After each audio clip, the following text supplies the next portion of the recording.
አገራችን በምንኩስና ላይ ጠፋችሁ። ምንኩስና ምኑን መጥፋት ነበር? መንኩሶ ሹመት ገባ። ዛሬ መነኮሳቶች እየወጡ በየገዳማቱ እንዲረዱ የዓለም ሕዝብ ገዳማትን እንዲረዳ እየተደረገ እግዚኦ ተገላቢጦሽ እኮ ሆነ።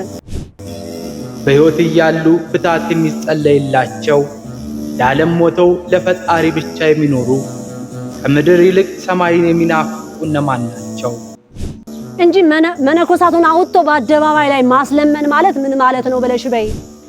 በስመ አብ ወወልድ ወመንፈስ ቅዱስ አሐዱ አምላክ። ሰላም ለኩልክሙ ውድ የኢትዮጵያ ትዕይንተ መስኮት ተከታታይ ሰላም እግዚአብሔር ከእናንተ ጋር ይሁን በማለት ዛሬ ደግሞ ስለ ምንኩስና እናወጋለን። ምንኩስና ምንድነው? ምንኩስና ምኑን መጥፋት ነበር? መንኩሶ ሹመት ገባ። ምንኩስና ለነፍስ ነበር፣ ለስጋ ተወለ ወዲህ የኢትዮጵያ በረከት ጎሏል። መነኩሴ ማለት እኮ ሞተ ማለት እኮ እና ከተቸገሩ ዝም ይበሉ። አዎ ዝም ይበሉ።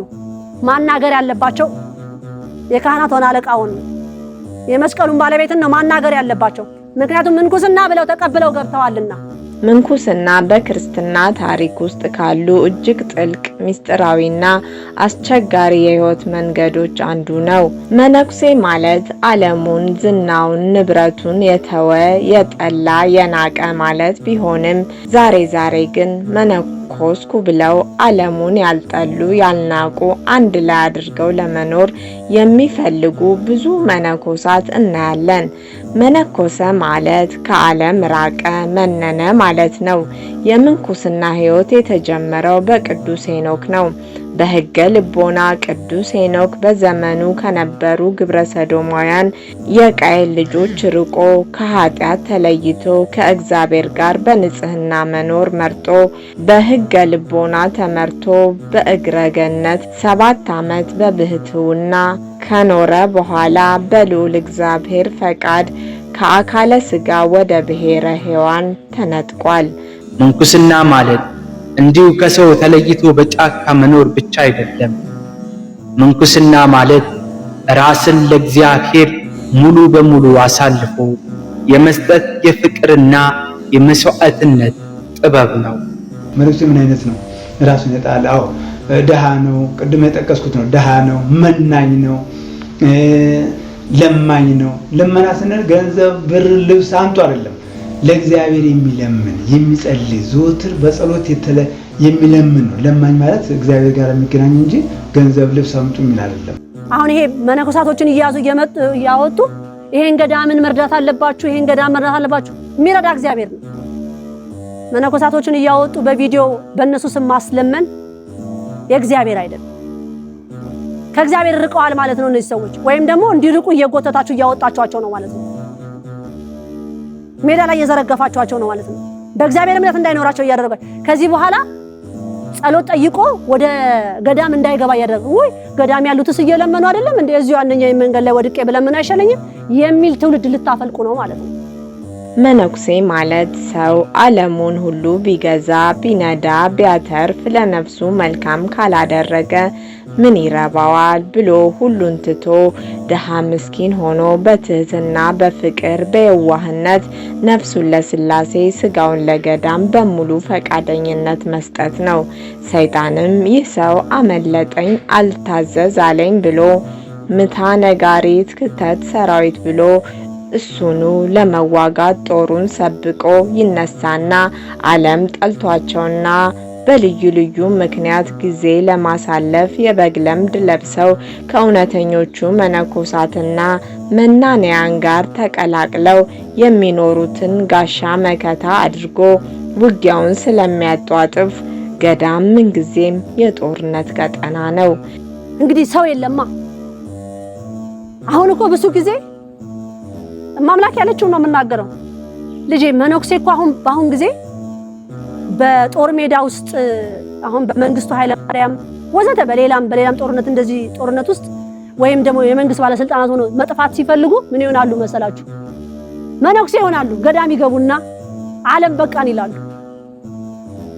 ዓለም በቃን ብለው ቆብ ደፍተው ለምን ቢወጡ ይገደላሉ፣ ይፈለጋሉ። በቃ ገዳም ይገቡና መነኩሴ ሆኛለሁ ዓለም በቃኝ ይላል። እንደዛ አይደለም ዓለም በቃኝ። እግዚአብሔር መምረጥ አለበት። እሱ መፍቀድ አለበት። ያልፈቀደለት ሁሉ እየገባ ነው በገዳማትን የሚያሰድብብን ያለው።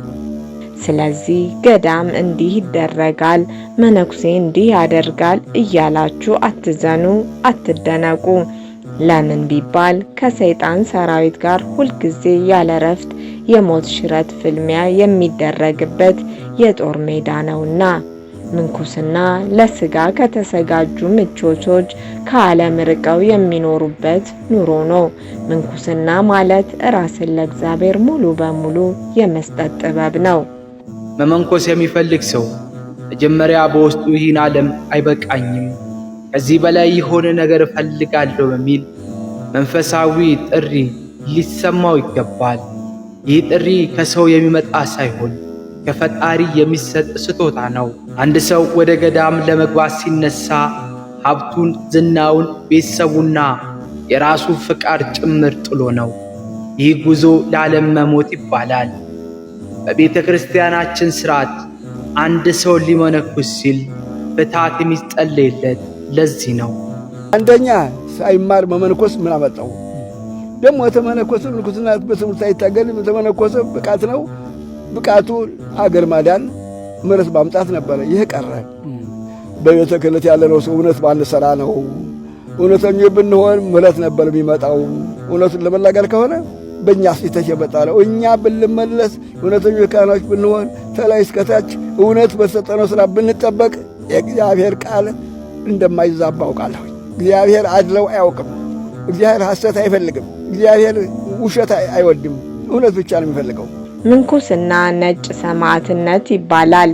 ደም ሳይፈስ በየቀኑ የራስን ፍላጎት፣ ስጋዊ ምኞት እየገደሉ ነፍስን ከአምላክ ጋር የማዋሃድ ጥበብ ነው። እውነት ዛሬ ትክክለኛ ምንኩስና አለ ወይ ለሚለው ጥያቄ ይህ ጥያቄ በየዘመናቱ የሚነሳና በአሁን ቴክኖሎጂና የግሎባላይዜሽን ዘመን ደግሞ ይበልጥ ጎልቶ የሚታይ ጥያቄ ነው። መልሱም በሁለት ተቃራኒ እይታዎች በገሃዱ ዓለም እውነታ መተንተን ይቻላል። ዛሬ ላይ ብዙ ሰዎች እውነተኛ መነኩሴ የለም ወደሚል ድምዳሜ እንዲደርሱ የሚደረጉ በርካታ ምክንያቶች አሉ። የገዳማት ወደ ዓለም መምጣት። ጥንተ ገዳማት በረሃና ሰው የማይደርስባቸው ነበሩ። ዛሬ ግን የመገናኛ ብዙሃን ስልኮችና መንገዶች ገዳማትን ከዓለም ጋር አገናኝተዋል። የአንዳንዶች ዓለማዊ ባህሪ በአሁኑ ዘመን በከተማ ስልጣንና ክብር ፍለጋ የሚሮጡ በፖለቲካ በገንዘብ ጥቅማ ጥቅም ውስጥ የሚሳተፉ ጥቂት መነኮሳትን ማየት የተለመደ ሆኗል። ይህ ውጫዊ ገጽታ የብዙዎችን እምነት ያናውጣል። ዛሬ ያሉ ስውራንና እውነተኛ መነኮሳት ምንም እንኳን የዓለም ተጽዕኖ ቢኖርም ዛሬም እውነተኛ መነኩሴ አለ የሚለው ሐሳብ በተጨባጭ እውነት ነው። ነገር ግን እነሱን ለማየትና ለማወቅ የነገሩን ባህሪ መረዳት ያስፈልጋል። እውነተኛ መነኩሴ ራሱን አያስተዋውቅም። እውነተኛ መነኮሳት በከተማ አደባባይ፣ በቲቪ ወይም በማህበራዊ ሚዲያ አይታዩም። ስማቸውና ዝናቸው እንዲታወቅም አይፈልጉም። እውነተኛ መነኩሴ በአደባባይ አይለምንም። ወደ እግዚአብሔር በጸሎት ችግሩን ይገልጻል እንጂ። ስለዚህ እኛ የምናያቸው ዓለማውያኑ መነኮሳት ብቻ ስለሆነ እውነተኞቹ የሌሉ ይመስሉናል። በግብረ በዓት በባህታውያን መኖሪያ ዛሬ በኢትዮጵያ እንደ ዋልድባ፣ ዝቋላ አቦ ገዳማትና በዓለምም ዙሪያ ቅጠል በልተው ድንጋይ ተንተርሰው ሌሊት ቀን ስለ ዓለም ሰላም የሚያለቅሱና የሚጸልዩ በሺዎች የሚቆጠሩ መነኮሳት አሉ።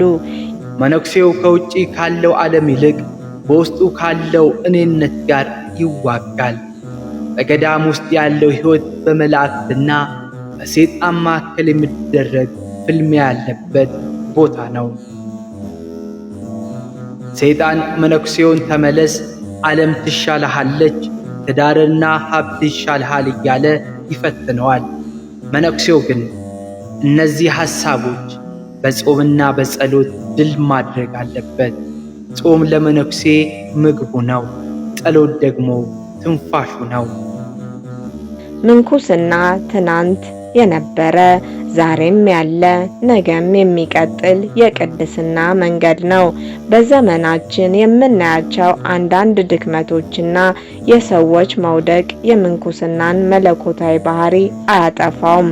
የብርሃን መኖር የሚታወቀው ጨለማ ሲመጣ እንደሆነ ሁሉ የዚህ ዓለም ክፋትና ጫጫታ በበረታበት በአሁኑ ዘመን በገዳማት ተሸሽገው በዝምታና በጸሎት ዓለምን የሚደግፉ እውነተኛ መነኮሳት መኖራቸው ጥርጥር የለውም። እውነተኛ መነኩሴን ለማግኘት ግን የዓለምን መነጽር አውልቆ ወደ ገዳማቱ ጥልቀትና ወደ ዝምታው ዓለም መጓዝ ይጠበቅብናል። ወስብሐት ለእግዚአብሔር ወለወላዲቱ ድንግል ወለመስቀሉ ክቡር። ይመሃረነ ወይሰሃለነ በርትዕ ተዋሕዶ ሃይማኖት ያጽናአነ ለይኩን።